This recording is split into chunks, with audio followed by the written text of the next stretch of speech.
Challenging star ದರ್ಶನ್ಗೆ ಮತ್ತೆ ಸಂಕಷ್ಟ ಶುರುವಾಗಿರುವಂಥದ್ದು. ಏಕಾಂಗಿಯಾದ ನಟ ದರ್ಶನ್ಗೆ ಸುಪ್ರೀಂ ಈಗ ಕಾಟ ಶುರುವಾಗಿರುವಂತಹದ್ದು. ಸುಪ್ರೀಂ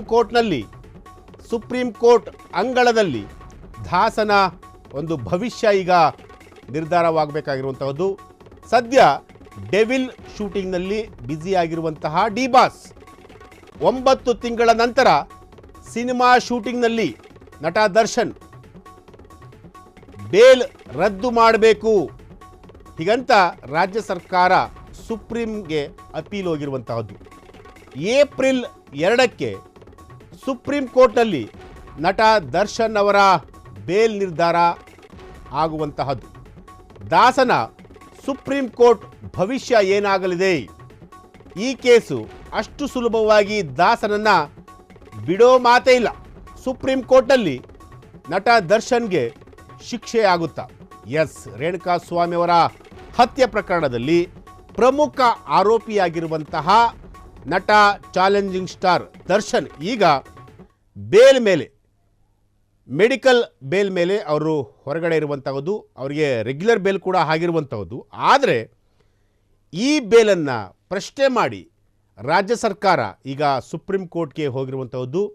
ಸುಪ್ರೀಂ ಕೋರ್ಟಲ್ಲೂ ಕೂಡ ಒಂದು ವೇಳೆ ನಟ ದರ್ಶನ್ ಅವ್ರಿಗೆ ಜಯ ಸಿಕ್ಕಿದ್ರೆ ಅವರನ್ನು ಈ ಕೇಸ್ ಮುಗಿಯೋವರೆಗೂ ಕೂಡ, ಅಂದರೆ ಟ್ರಯಲ್ ಆಗ್ತಲೇ ಇರುತ್ತೆ.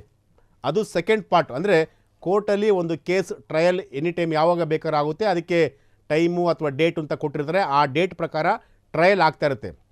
ಅಂಥವರೆಗೂ ಕೂಡ ಕೇಸ್ ಇನ್ವೆಸ್ಟಿಗೇಷನ್ ವಿಚಾರಣೆ ಕೋರ್ಟಲ್ಲೂ ಕೂಡ ವಿಚಾರಣೆ ನಡೆಯುವಂತಹ ಸಂದರ್ಭದಲ್ಲೂ ಕೂಡ ನಟ ದರ್ಶನ್ಗೆ ಒಂದು ವೇಳೆ ಸುಪ್ರೀಂ ಕೋರ್ಟಲ್ಲಿ ಏನಾದರೂ ಬೇಲ್ ಸಿಕ್ಕಿದ್ರೆ ಅಥವಾ ಅಲ್ಲಿ ಈ ಒಂದು ಕೇಸಿಗೆ ಸಂಬಂಧಪಟ್ಟಂಗೆ ಹೈಕೋರ್ಟ್ ಬೇಲನ್ನು ಸುಪ್ರೀಂ ಕೋರ್ಟ್ ಎತ್ತಿ ಹಿಡಿದ್ರೆ ನಟ ದರ್ಶನ್ಗೆ ಒಂದು ಬಿಗ್ ರಿಲೀಫ್ ಸಿಗುತ್ತೆ. ಒಂದು ವೇಳೆ ಏನಾದರೂ ಅಲ್ಲೇನಾದರೂ ಬೇಲ್ ಕ್ಯಾನ್ಸಲ್ ಮಾಡಿ ಅಥವಾ ಬೇರೆ ರೀತಿಯ ಏನಾದರೂ ಒಂದು ಸ್ವಲ್ಪ ಸಮಸ್ಯೆ ಆಯಿತು ಅಂತಂದ್ರೂ ದರ್ಶನ್ಗೆ ಮತ್ತೆ ಸಂಕಷ್ಟ ತಪ್ಪಿದ್ದಲ್ಲ.